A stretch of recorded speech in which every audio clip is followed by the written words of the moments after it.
Boa noite, aula 2 do nosso Aulas Abertas, próximo nível do crédito no agronegócio. Você que está aqui conosco, e eu disse boa noite porque está ao vivo, seja bem-vindo. Você que vai assistir depois essa gravação, bom dia, boa tarde. Hoje temos a honra de ter uma grande presença aqui conosco, Davi Telio. Boa noite, Davi, seja bem-vindo. Boa noite, um grande prazer estar aqui com vocês e tem muita coisa nova, muita coisa interessante. Hoje a gente vai. Ontem já falamos. Ah, eu quero saber quem é que esteve aqui na aula de ontem. Escreve aqui pra gente no chat. Vamos já se apresentando. Falem boa noite, falem de onde vocês estão, de onde vocês falam conosco. Qual que é a expectativa de vocês para esta aula e também para o MBA também. Quem estava aqui ontem com a gente pode levantar a mãozinha e falar: Eu estive, gostei da aula, foi muito legal. Pode mandar aí pra gente. Ah, e uma coisa. Bate uma foto aqui, bate um print, bate uma foto, posta lá no seu stories do Instagram, no seu status do WhatsApp, manda para os seus pares. A gente não quer menos que 50, hein, pessoal? Ontem a gente teve bastante gente online, a gente ficou entre 80 e 85. Ao todo tivemos mais de 115 pessoas aqui online. Ó, Jovassi esteve conosco ontem, que bom que você está voltando. Algumas coisas vão ser meio repetidas aqui que eu falar, principalmente da pesquisa, que eu vou colocar para vocês agora. Mas a aula do Davi, ó, gente, Davi, sou suspeita para falar do Davi. Davi é nosso advisor Né? já há algum tempo, né, Davi? Pouco tempo, desde sempre, ó. Piracanjuba, Goiás, Londrina, Verônica de Londrina. Muito bem, sejam bem-vindos, gente. Eu vou colocar aqui para vocês. Ah, quando vocês tiverem perguntas, principalmente lá na parte do Davi, podem mandar aqui no Q&A, tá? Se vocês quiserem fazer comentar, gente, a Magna. Oi, Magna, nossa ganhadora de Fintechs no Conecred Awards ano passado. Seja bem-vinda. Olha lá, Davi, gente. É assim, Davi tem fã-clube, tá, gente? Davizando, Davizei. Vou colocar aqui para vocês só de onde nós partimos para chegar na ideia do MBA antes da gente entrar na aula do Davi, nosso mestre hoje. Vou colocar rapidinho para vocês. Ontem eu fiz em 9 minutos, hoje a ideia é fazer em menos tempo, já que alguns de vocês já assistiram. Mas vamos lá, vocês estão vendo minha tela? Sim. Bora. Então, pessoal, a gente tem uma pesquisa que se chama Pesquisa Nacional do Crédito no Agronegócio, que nós, como nos sentimos na obrigação de entender e estudar o setor, já que somos a única organização que olha e auxilia o crédito no agronegócio. Então, a gente fala que é do mundo, né? Porque não tem crédito no agronegócio que nem no Brasil, em outro lugar do mundo, então a gente fala que nós somos os únicos do mundo. Aí nós estudamos parcela masculina e feminina. Isso foi do ano passado. Algumas coisas aqui, a maioria eu apresentei lá no evento em 2025, em novembro, mas tem coisa nova aqui que não estava lá no evento em novembro e eu fiz o cruzamento só para vocês. Vimos que temos 52% de mulheres atuando no crédito no agronegócio, 48% de sexo masculino e ficamos muito felizes por conta disso. Estudamos também e entendemos que os cargos mais altos, eles aumentaram o número de mulheres em cargos mais altos do ano de 2024 para 2025, o que também nos alegrou bastante. Temos, né, mais mulheres em várias categorias, em vários cargos, e mais homens em outros, né? Entendemos um pouco do nicho de atuação de quem respondeu à nossa pesquisa. Foram 1.061 respondentes, a maioria deles vem de indústria, seguido de revenda, depois de bancos e cooperativas de crédito, fintechs e agfintechs e fundos. Esses são os top 5, tá?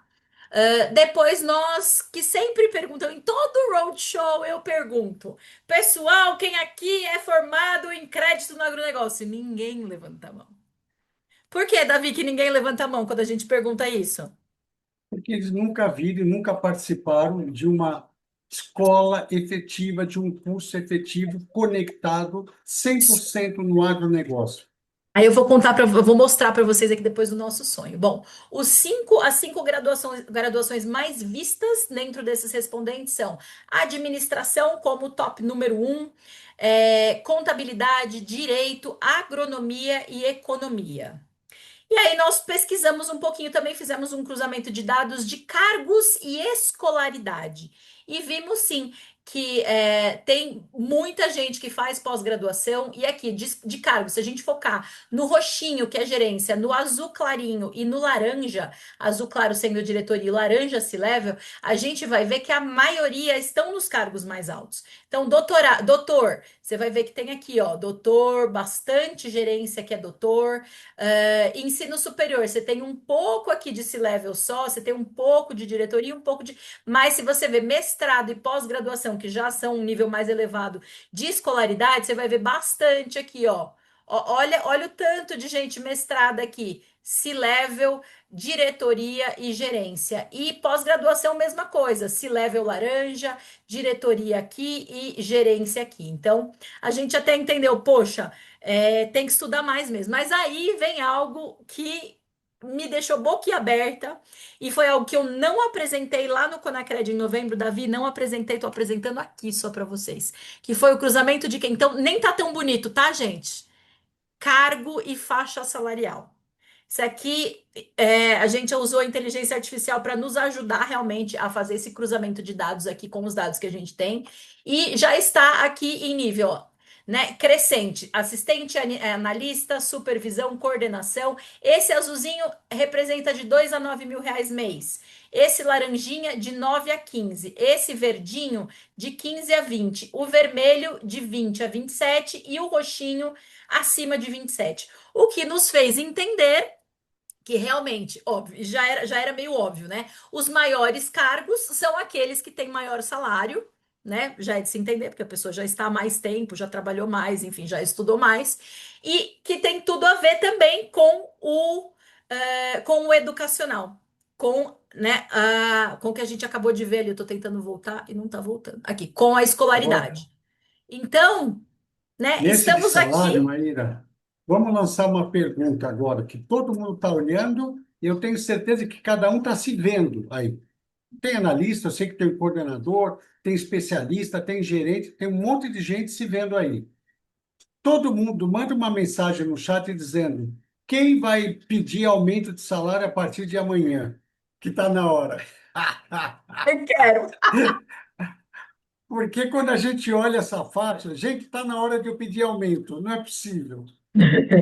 Olha, e aí eu vou mostrar para vocês qual que é o nosso sonho, o nosso maior desejo.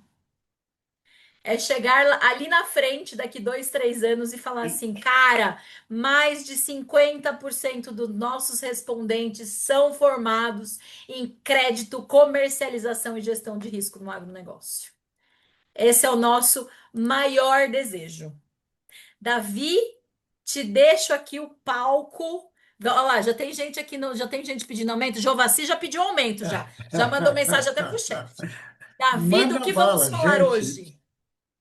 Hoje nós vamos falar um pouquinho sobre o momento, vamos falar sobre o cenário atual, vamos falar sobre as conversas que estão acontecendo no mercado de capitais e também com bancos, e também as conversas que estão acontecendo sobre o agro no Brasil, fora do Brasil. E dentre todo esse cenário, vamos dar pincelada nas oportunidades que nós temos hoje para ajudar a sair desse cenário e ajudar o produtor, porque é ajudando o produtor que ele vai ajudar e vai pagar as contas e todo mundo sai do problema. Então, vamos começar nesse viés. Eu vou compartilhar minha tela. Está liberado para mim, né? É liberado, pode mandar.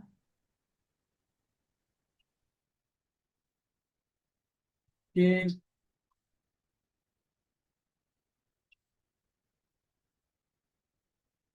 Ai, já gente, está tem que vendo aí, né? falar dessas apresentações incríveis do Davi, porque o Davi é pro. Não, eu gosto de trazer alguma coisa soft, suave, para visão, para entendimento. Acho que vocês vão gostar. Vamos lá. Qual a direção seguirá o capital de giro em 2026? O que vai acontecer? Antes da gente mergulhar nesse ponto que ele é crucial, vamos entender um pouquinho os cenários. Eu quero que todo mundo traga a sua realidade para esse visual. 2022, nós tínhamos lá preços ótimos da soja, batendo R$ 200 a saca, ótima produtividade, excesso de otimismo, com alavancagem. Aqui eu quero dar uma vírgula para vocês. Eu tenho certeza que na experiência de todos vocês, nem todo produtor se encaixou nessa situação de alavancagem. Por que não? Porque tem muito produtor que pensa diferente, tem muito produtor que tem o pé no chão, tem outros que não querem arriscar. Não sabia se vai ser um momento sempre contínuo com essa rentabilidade. Então, aqui eu já deixo uma vírgula que eu vou falar disso mais tarde, mas eu não acredito que nem todos foram. Muitos foram, mas nem todos. 2023 tivemos uma queda de preços em regiões com baixa produtividade, vocês acompanharam. 24 também nova queda com regiões com baixa produtividade, e vocês estão vendo a barrinha da RJ subindo e ficando mais escura, que ela está aumentando. 2025, nova queda de preço e ainda continua a região com alguma dificuldade mais para o sul. Barrinha da RJ subindo. Cenário de 26, o que que nós temos? Risco de nova queda de preço. Eu estou falando desde o ano passado que a tendência do câmbio é cair, porque o Brasil está com juros altos, os americanos já avisaram que eles iam baixar os juros, e o Brasil é um grande país para trazer dinheiro e ganhar. Aqui é 15%, e lá 1% nos Estados Unidos, aonde você coloca teu dinheiro?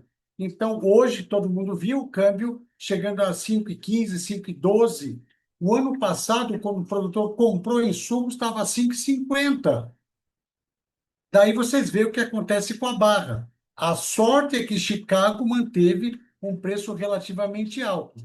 Então, esse ano, o que nós sentimos que vai ajudar muito é a produção e produtividade. E isso vai ajudar bastante, porque tendo produto, mesmo com queda de preço, ainda dá um alívio, porque você gera caixa. Você pode não ter muito lucro, mas gera caixa. Isso é um bom sinal. Mas vamos ver o que acontece esse ano depois.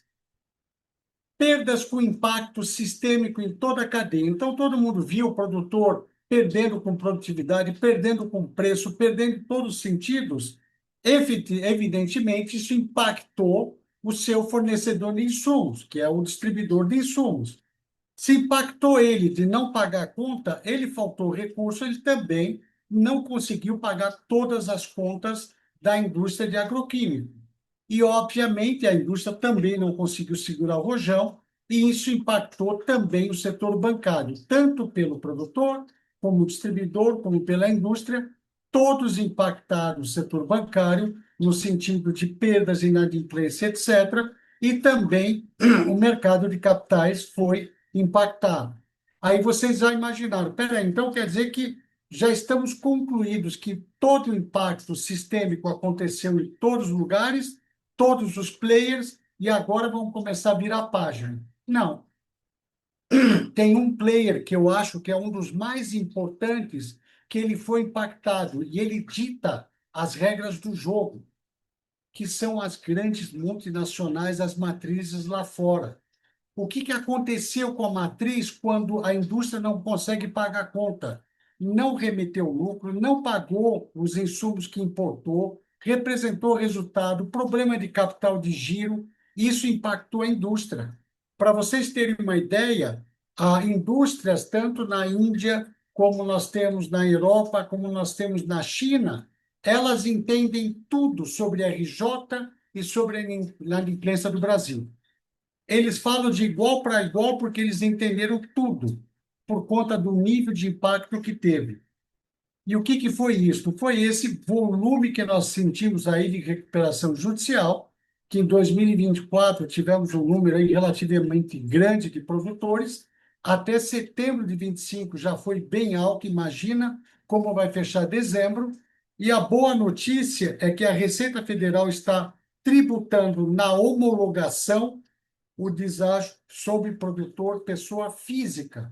Então, o produtor pessoa física que não é empresa pediu o RJ e vai ter um haircut, um deságio, não tem problema, pode ter 50%, 60% em cima daquilo na homologação, a Receita já vem taxando o que deve pagar de imposto. Então, isso vira uma nova pressão para ele pensar duas vezes na RJ. Inadimplência do crédito rural, aqui é específico, tá? Em 2023, 1,1, era razoável, né? Começamos o jogo.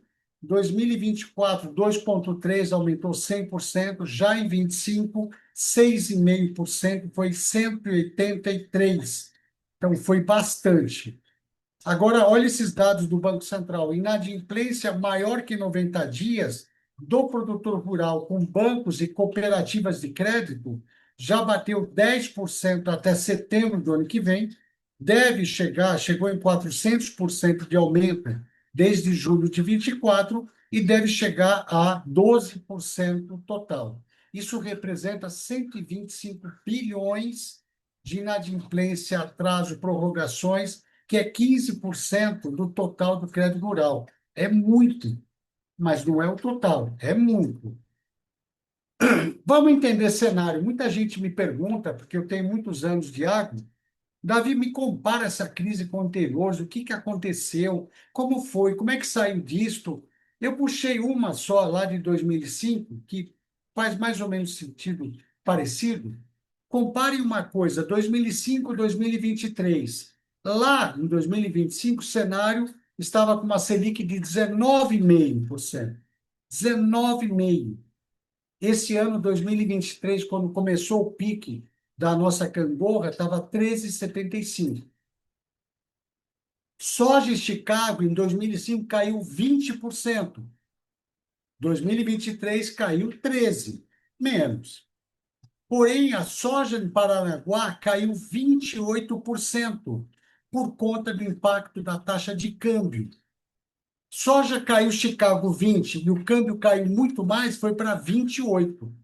2023, de 13, foi para menos 26. Olha o quanto caiu por conta da taxa de câmbio. Mas no final do dia, lá em 2005, tivemos uma situação mais apertada no preço, que caiu 28 e caiu 26 agora em 2023. Mas a produção, que era 113 milhões de toneladas que nós tínhamos de soja, foi para 162. Qual foi o grande diferencial olhando pela história? Naquela época, nós tínhamos um nível baixo ou médio de alavancagem. 2023, nós estamos com alto nível de alavancagem. Isso faz toda a diferença. Uma coisa é você perder por aquela janela daquela colheita no preço, uma outra é você perder naquela janela com uma montanha de dívida que você não consegue pagar. Muito bem, então vamos falar agora um pouco de financiamentos. Antes de entrar aqui em financiamentos, eu quero passar aqui a palavra para a Maíra. Se você quiser adiantar um spoiler aí sobre o nosso curso de Bom, especialidade. Davi, então, deixa eu falar um pouquinho do nosso curso de MBA para vocês. Bom, o nosso curso de MBA é em parceria com a Harvard Agribusiness School. Nós temos, Davi, vou só fechar a sua apresentação aqui para eu colocar a minha rapidão na tela, Claro, tá? claro, claro. Para falar um pouquinho para vocês do que a gente tem nos módulos. Algumas pessoas têm perguntado para a gente como que vai funcionar. O nosso MBA é um MBA híbrido, tá? Ele vai ter 95% online. As aulas vão ser ao vivo e algumas gravadas, mas a maioria das aulas são ao vivo, exatamente para a gente não perder interação, essa interação que a gente tem aqui, essa possibilidade de compartilhar com vocês. E a gente vai ter também 3 encontros presenciais na Harvard em Ribeirão Preto. Não são encontros obrigatórios, tá? Quem fica muito longe não tem problema, a gente vai transmitir ao vivo, mas acaba, né, só não vai participar realmente daquele network, daquela interação entre os alunos no presencial, que é muito válida e muito importante. Vão ser 3 encontros, então é um por semestre. Tá? Esses encontros vão durar de 2 a 3 dias, com aulas o tempo inteiro, webinars não, mas aulas e palestras e painéis também para vocês e momentos de networking, tá? Que também é uma das nossas grandes especialidades, aquilo que a gente mais ama fazer. Deixa eu colocar para vocês só o que a gente vai ter como módulos. O curso ele está dividido em 6 módulos, tá? Nós dividimos então um primeiro módulo sobre mercados, contexto nacional e internacional. Cada módulo são 3 matérias, tá? Um segundo módulo, gestão de riscos de crédito no agronegócio. Um terceiro módulo, gestão e inovação em finanças do agronegócio. Um quarto módulo, estruturas de financiamento e operações. Um quinto módulo sobre aspectos jurídicos, falando de garantias e de títulos. Né, a gente sabe que muitos do crédito não são muito fãs de jurídico, mas a gente precisa, né, desse âmbito jurídico para ser legal, né, todos os nossos processos e as nossas operações. E um sexto módulo, recuperação de crédito e crise. E quem está conosco? Davi é um dos nossos curadores no MBA, então Davi e o Lucas Monteiro, Davi Telly e o Lucas Monteiro são dos nossos curadores, com a minha participação também, e os nossos coordenadores acadêmicos são Rafael Molinari, que esteve conosco ontem, o Lucas também esteve conosco ontem, Rafael Molinari e o professor Rodrigo Alvim, que são lá da Maxtrat e da Harvard também. Então, nós temos muita gente interessante, vão ser 15 meses, tá? De aula efetiva, quando a gente tem aí algumas férias no meio do caminho, vamos completar 18 meses. É um curso reconhecido pelo MEC, é um curso que você precisa já ter tido uma graduação para fazer, porque ele é um MBA focado em estudo de caso. Então, a gente quer compartilhar muito, a gente quer muito que os alunos participem ativamente dessas aulas, para que não seja um MBA daquele que o professor só está falando e ensinando, que a gente tem, né, já construído aí a grade de professores, e a nossa ideia é trazer gente de mercado, professores especializados, né, que são professores mesmo também, e gente de mercado, profissionais de mercado, gerentes, diretores, coordenadores, C-levels, de empresas multinacionais, de empresas nacionais, para falar para vocês de experiência prática também. Davi? Bacana, muito obrigado, Maíra. Realmente vai ser uma coisa sensacional.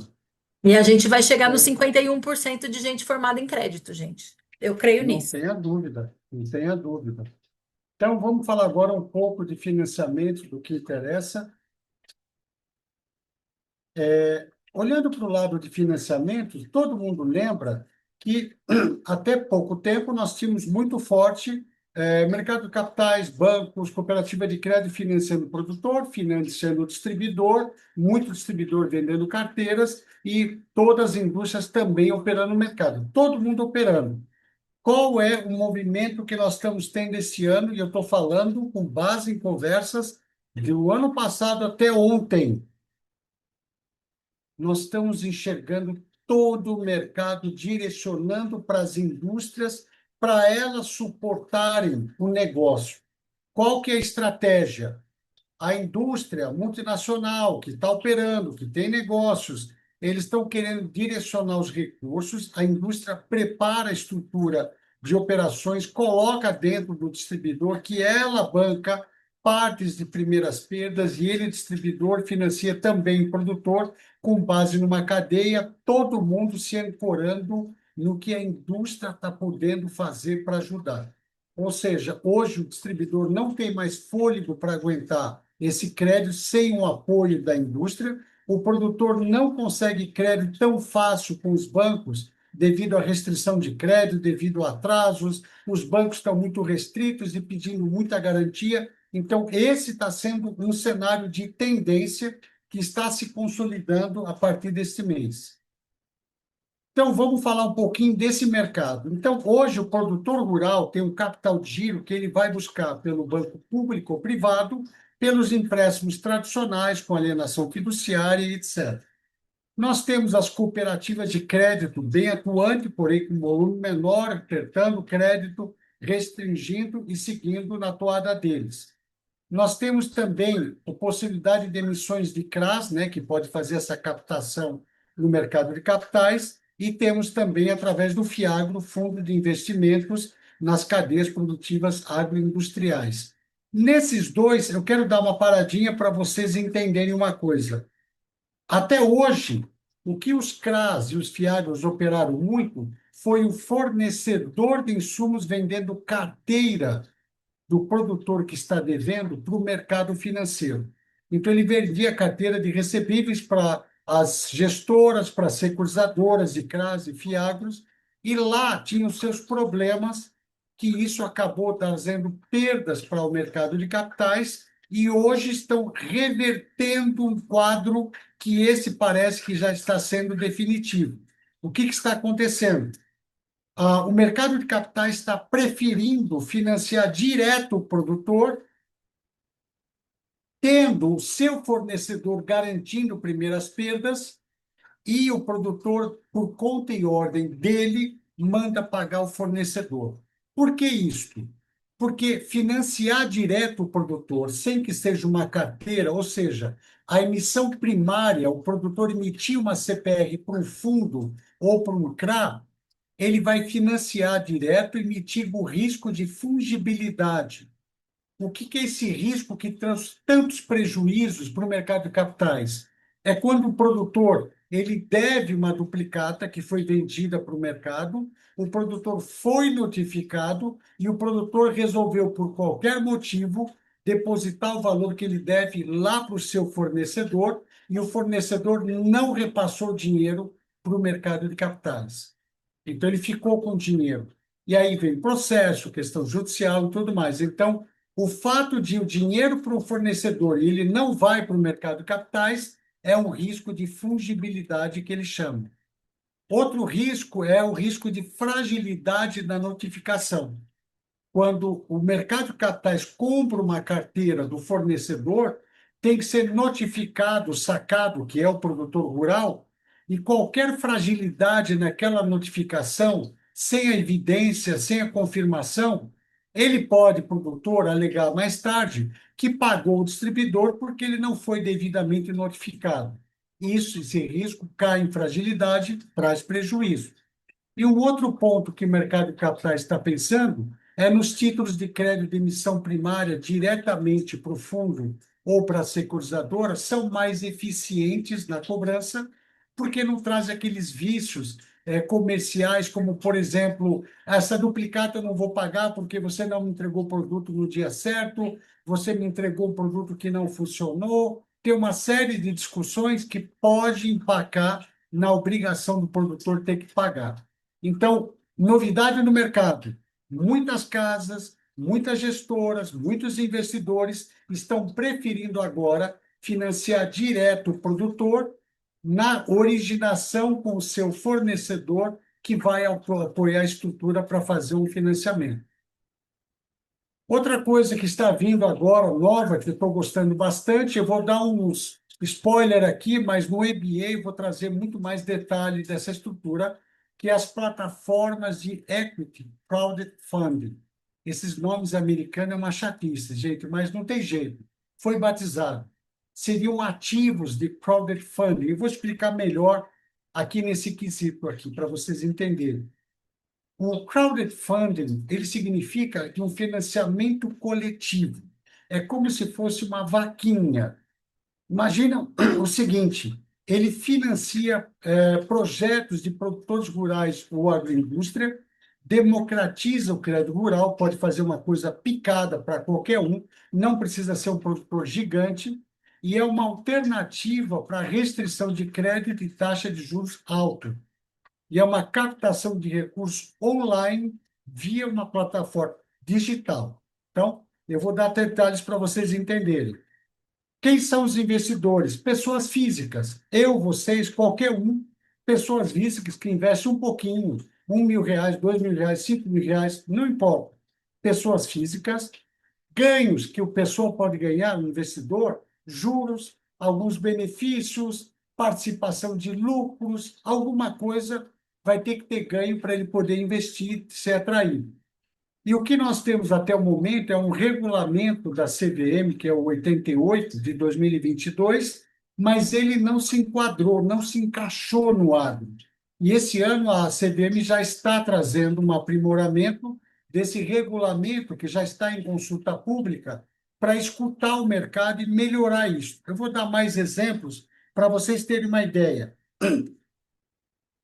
Como surgiu no mundo o crowdfunding? Ele já existia há algum tempo, mas lá no mundo, imagina o seguinte: lá em 1997, se não me falha a memória, tinha uma banda britânica que ela queria fazer uma excursão para os Estados Unidos e cantar lá, um turnê nos Estados Unidos e cantar lá. Só que eles não tinham dinheiro. Então, os fãs, que não são muito, mas muitos, pediram para a banda ir, ela respondia pela internet, não tinha WhatsApp, não tinha Instagram, nada. Então, respondia, olha, nós não temos dinheiro, vamos deixar para um outro momento. Os próprios fãs resolveram criar essa plataforma centralizadora via internet de uma vaquinha para que essa banda consiga ir para os Estados Unidos tocar para eles. E aí juntaram US$ 60.000 na época, que era o necessário, e a banda foi. E o que, que eles ganharam com isso, os fãs? Ganharam ingresso para ver a banda tocando. Então, começou a ideia de fazer essa vaquinha, financiamento coletivo, por uma coisa como esta. Evoluiu muito depois de 2010, 2011, que veio grupos musicais, obras de artes, projetos de laboratórios, veio muita gente evoluindo dentro do crowdfunding para conseguir recursos para um projeto específico. Só que o crowdfunding ele funciona se atingir a meta. Exemplo, eu estou no laboratório, estou fazendo um produto, eu vou vender, para eu produzir isso me custa R$ 100.000. Eu solto nas plataformas de crowdfunding e eles colocam a mercado que tem esse projeto, vai ter esse ganho, vai ter esse benefício. Se chegou lá e deu R$ 60.000, não deu 100, a plataforma devolve os recursos e não voa, porque eles têm uma metodologia de atingir o target. Tem que chegar no target, só quando chegou no target, aí a coisa evolui. Então, o que traz para o agronegócio é que nós estamos imaginando alguma coisa assim. O produtor tem um projeto sustentável, digamos, integração lavoura-pecuária, composição de área de reserva. Ele pensa num projeto que vai custar para ele 2 milhões, 5 milhões, 15 milhões, vai custar para ele, ele entra numa plataforma desta, põe no mercado e vem os investidores. Até hoje, na resolução que tem hoje, na 88, é possível chegar a 15 milhões por oferta, mas a CVM já está abrindo ao mercado, pensando justamente para as agrifintechs poderem financiar dívida dos produtores. Então, o valor pode ser maior, pode ter regras específicas, mas esse assunto eu vou mergulhar a fundo quando eu estiver já no MBA, quando começar o MBA, vocês vão ter muito mais novidades. Aqui é uma ideia de estoques de títulos no mercado. Muita gente fala que, olha, o mercado de capitais perdeu dinheiro em 23, perdeu dinheiro em 24. Dá uma olhada no estoque de emissões de títulos do CRA em verdinho e o Fiagro em azul. Ele vem batendo recorde de estoque ano após ano, independente do que acontece de inadimplência, crise e tudo mais, e o Fiagro também está crescendo muito. E aqui é uma fotografia, pessoal, de setembro de 25. Não é atual, tá? Que mensagem a gente traz para isto? Tem muito dinheiro na mesa, na mão dos investidores. Mesmo os que eles perderam com o agro, ainda tem muito dinheiro.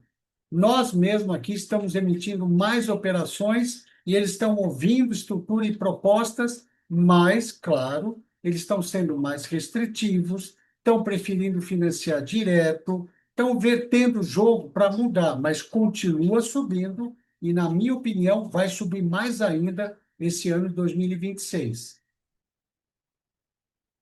Outra Davi. modalidade, pode falar, Não, é que nós temos uma pergunta aqui do André sobre Fiagro. manda, Ele pergunta: manda. consegue nos dar exemplos de ferramentas, operações que tenham acontecido nesse ponto que você passou dos Fiagros, onde o mercado financeiro tem optado por financiar o produtor e não comprar a carteira de recebíveis de revenda?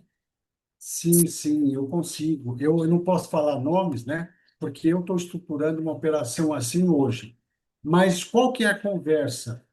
O Fiagro, imagina um fornecedor de insumos, pode ser distribuidor, cooperativa ou indústria, tá bom? Qualquer um, fornecedor de insumos, ele tem uma carteira que ele vende para clientes.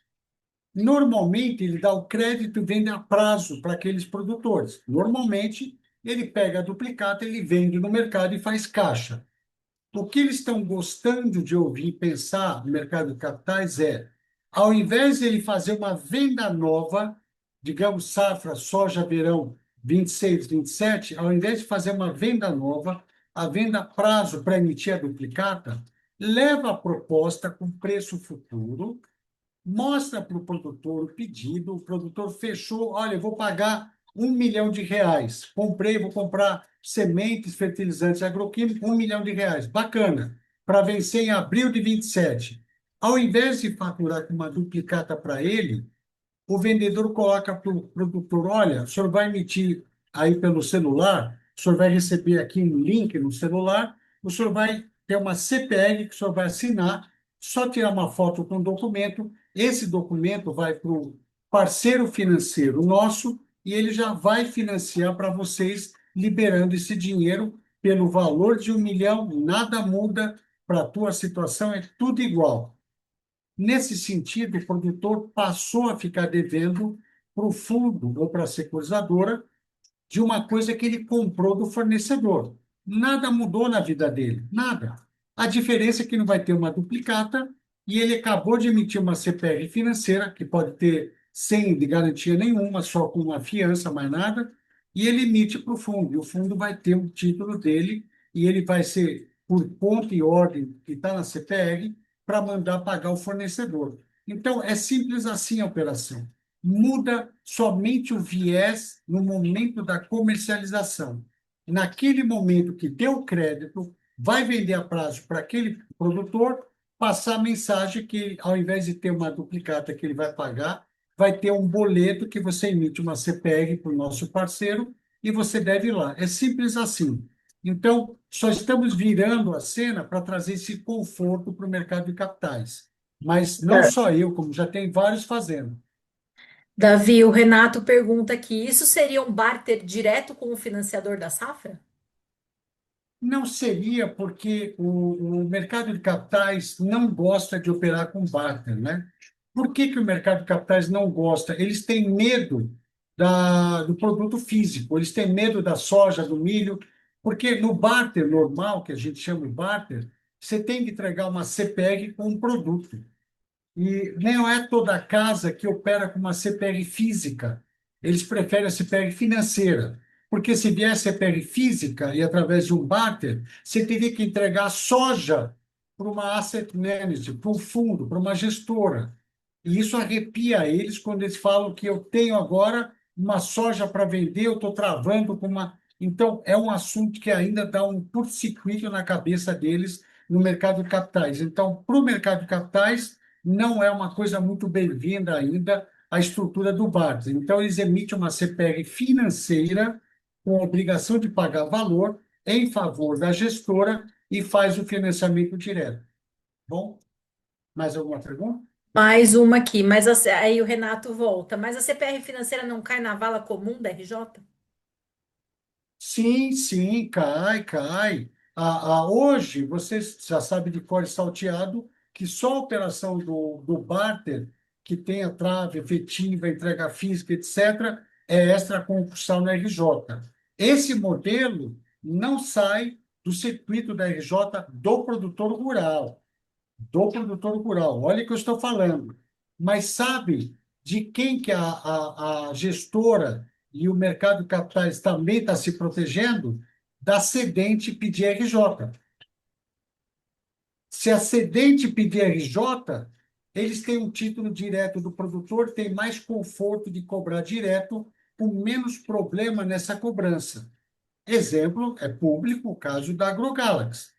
A AgroGalaxy faz operações com o mercado, vendendo carteira, ela pediu RJ, teve uma série de discussões para fazer a cobrança de uma carteira cedida. Quando tem um título financiado direto, independe do que aconteça com a gestora, ele está seguro no mercado. Só não tem segurança se o produtor pedir RJ. Sabe o que tem da diferença?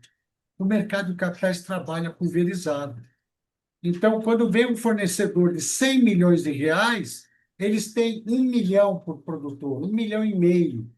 Então, se um ou outro produtor entrar em RJ, vai ser um valor pequenininho que não vai impactar aquela operação da gestora, entenderam?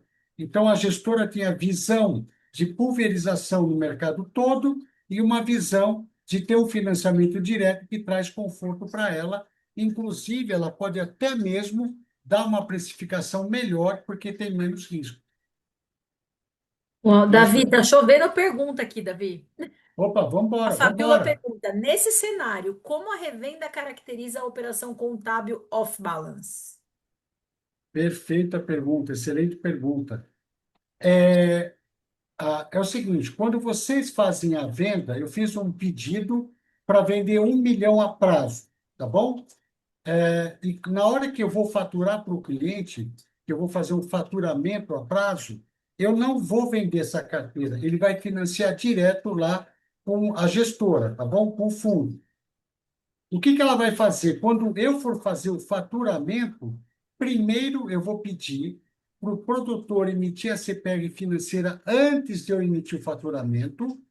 Então, tem R$ 1 milhão valor futuro, ele emite lá a CPR para o fundo recebeu uma CPR de 1 milhão, valor de abril de 27, ele traz a valor presente de hoje, tirando os custos, digamos que deu 800 mil.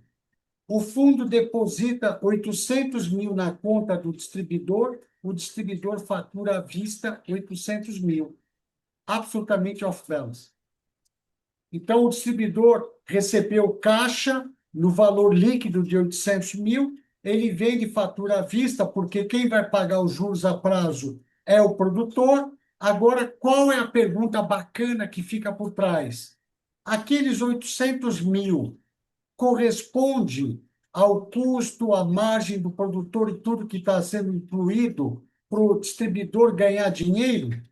Aí tem que fazer essa conta antes de soltar o programa, porque o distribuidor vai falar com o fundo quanto custa, digamos, 20% ao ano. Opa, legal, eu vou comprar um produto, põe minha margem de 18% mais 15% de juros e mais isto eu vou vender para o produtor. O que pode acontecer é o distribuidor ter uma margem maior além do que ele poderia ganhar, porque ele ganhou na pedalada dos juros. Ele cobrou os juros mais a margem dele do produtor, o produtor paga para o fundo dá um valor à vista, caixa na mão do distribuidor. É off-balance, porque ele nem vai ter contas a receber, ele vendeu à vista, assunto encerrado. Mais alguma pergunta? Oh, tá no mudo, Ui, Maria. desculpa, eu respondi uma do Igor aqui sobre CPR financeira ser concursal, e aí só porque você já tinha explicado isso antes, eu já respondi aqui Sim, no detalhe, tá, Igor? Bora, é. Davi, mete bronca aí. Pessoal, eu estou dando muito spoiler do MBA, viu, Maíra? Mas eu vou estar dando, mas no MBA, gente, eu vou mergulhar para buscar ostra no fundo do mar. Lá é bem diferente. É Vamos isso aí. embora. Vamos falar do Fiagro Sales Leasing Back. Isso aqui é um paradoxo, mas é importante porque hoje já tem muito produtor procurando a gente e ele está disposto a fazer isso. O que que seria isso? É um fundo do fiado de investimentos em terras ou imóveis rurais. É simples. O produtor, o produtor adere a esse fiado para uma nova aquisição ou pagamento de dívida. Então, ele tem uma terra, está lá, é dele, o nome dele, bonitinho. Ele quer pagar uma dívida, ele quer fazer, ou então, uma aquisição de uma área nova. Digamos que ele estava arrendando e ele quer comprar aquela área arrendada e ele pode entrar num fundo deste, que é o Sales Leasing Back, que é um fundo fiado imobiliário. Muito bem, numa sequência, o que que nós temos aqui? O fundo ele vai contratar terceiros para analisar todo o risco do produtor, ver a produtividade da área, o quanto chove, o quanto ele produziu, vai ter toda uma apuração de performance das últimas 5 safras para ver o visual de como que aquele produtor está indo. Imagina que o produtor vai continuar na posse do imóvel, ele vai continuar produzindo, pagando arrendamento ou juros. Eu já explico a diferença dos dois. E o produtor transfere a titularidade do imóvel para o fundo fiado imobiliário. Não é alienação fiduciária, pessoal. Lembrem que a alienação fiduciária, teoricamente, a rigor da lei, deveria ser extraconcursal da RJ, mas virou uma esteira de aprovação padrão que todo juiz quebra essa condição e fala que a essencialidade libera a área para o produtor. Não estou falando de alienação fiduciária, eu estou falando de o produtor transferir a propriedade para o fundo. A partir desse momento que ele transferiu em cartório, a propriedade é do fundo, não é alienação, ela pertence ao fundo e ele concordou com isso, e o fundo pagou por essa propriedade ou na conta dele, ou na conta dos credores, seja o que for, e aí começa uma operação. Só que o produtor tem que pagar o ITBI, registro cartório, etc. Nesse quesito, o que que nós temos? Um plano, tem que ser formado um plano do produtor com fundo, aonde ele decide. O que que nós vamos combinar aqui? Se ele decidir, eu vou pagar um arrendamento e eu quero a recompra da área daqui 10 anos a valor de mercado. Então, vamos marcar aqui 2036, setembro de 2036, dia 30 de setembro. Quando chegar nessa data, eu quero fazer a recompra, porque eu paguei o arrendamento, que é um valor pequenininho, ele não representa os juros de hoje, ele é pequenininho, mas ele vai pagando e o investidor que entra nessa negociação, ele entra no risco, ele está apostando. Eu estou comprando uma área, por exemplo, que vale hoje 100 milhões de reais, eu espero que lá em setembro de 36 está valendo 300 milhões essa área. Ele arriscou. O produtor também está arriscando. Ele está pagando um arrendamento e aquela área pode subir muito o preço e para ele vai custar muito mais caro recomprar. Nessa situação, quando chegar no vencimento, se a área estiver muito cara, é fácil o produtor dizer, olha, não quero mais, fica para vocês a fazenda, eu não vou comprar por 300 milhões essa fazenda. O fundo vai e vende a mercado porque está valendo 300 milhões no mercado e o investidor recebe o dinheiro, assunto resolvido. Se o produtor concordar em pagar juros, que é bem mais caro do que arrendamento, é bem mais, ele pode recomprar a fazenda daqui 10 anos e vai ter o valor pré-determinado. A fazenda foi vendida por 100 milhões, daqui 10 anos eu recompro por 100, mas eu vou pagando juros do mercado a cada ano, CDI mais tanto, eu vou aguentar isso até lá e lá eu vou recomprar minha fazenda. Os dois podem funcionar. Esse é o modelo. E, normalmente, o fundo paga em torno de 70% do valor de avaliação de venda forçado. Ele quer que o produtor fique numa subordinação de 30% para eventuais prejuízos. Imagina que no vencimento o produtor não paga ou não vai querer a fazenda, o fundo vai vender. Se o fundo vender um valor maior do que 70% do valor de venda forçada na época, o saldo do dinheiro vai para o produtor. Se o fundo não conseguir, liquida o investidor e o produtor não recebe nada. É mais para o produtor ficar na coobrigação de 30% das primeiras perdas se acontecer alguma coisa. Alguma pergunta? Por enquanto, não. Temos mais 10 minutinhos, Davi. Vamos embora. Crédito para o agro, pessoal. Isso aqui é importante. Todo mundo fala em resiliência do agro, essa palavra ficou bonita no mercado, né? O que que significa a resiliência? Dá uma olhada, produção de grãos em milhões de toneladas. Em 2020 e 2021 foram 252 milhões de toneladas. Em 2021 e 22, 271. Em 2022 e 23, não por acaso, 522 milhões de toneladas. Preço bom, choveu bem, produtividade alta, todo mundo investiu. Quando vem o primeiro baque da crise de preços, caiu para 298. Já em 2024, no meio do turbilhão, subiu para 350. E a expectativa da Conab é 353. Eu acho que vai ser bem mais do que isso, porque está chovendo muito em todas as regiões do país. Eu não consegui achar uma região que não está com chuvas razoáveis. Claro, teve excesso de chuvas, mas o bom é ter a chuva. Se a gente olhar do que eu falei lá atrás, 12% de crédito inadimplido, significa, pessoal, que 88% está pagando os créditos. E é por isso que justifica essa hiperprodução e batendo recorde de produção. Não faz sentido? Porque eu falei com uma multinacional, uma pessoa de fora, ele fica na dúvida, mas eu só escuto inadimplência RJ, inadimplência RJ, é só o que eu ouço. Mas o Brasil continua batendo recorde. Mas é esse o quesito.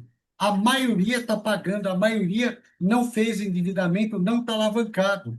Quando eu falo maioria, eu estou falando 80% dos produtores. Aqui está a resposta.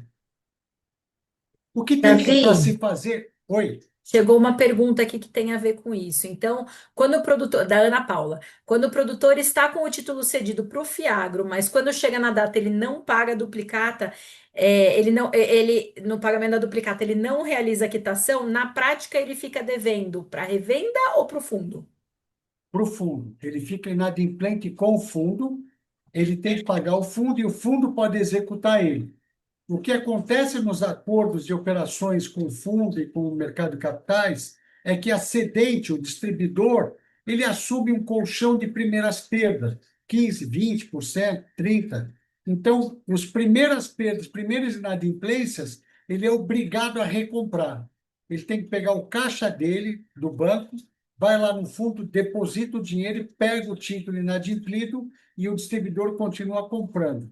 Quando passa desse percentual, aí o problema é do fundo. Mas o produtor está devendo para o fundo, tem que pagar o fundo.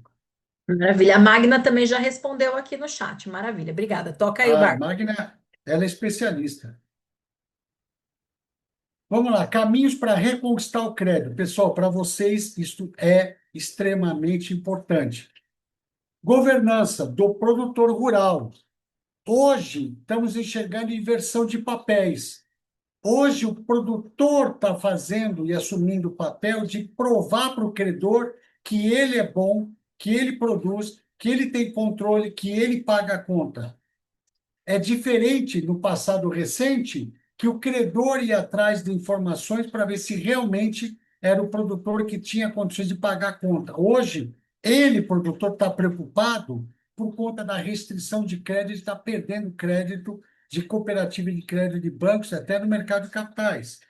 O que a gente tem que olhar? O produtor tem que comprovar para o seu credor, indústria, cooperativa, indústria de insumos, distribuidor, ou cooperativa de crédito, ou banco, seja quem for, ele tem que comprovar que a área dele é produtiva, não só por declaração. Hoje ele pode pegar dados das máquinas que ele colhe, dados por satélite, é muito comum, todo lugar tem. Leve e comprova que choveu, que ele produz bem, ele tem capacidade produtiva, ele tem que comprovar que ele vem trabalhando nas travamentos de commodities periodicamente, ele não está especulando, o credor detesta quando vê um produtor que vem chorar que caiu o preço agora porque ele não travou nada, absolutamente nada. E tem muito produtor que faz isso.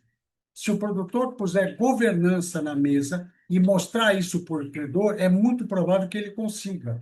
E ele já pode, na hora de pedir o crédito, fazer uma trava de 20% da safra futura para mostrar que ele vai começar a cumprir isso.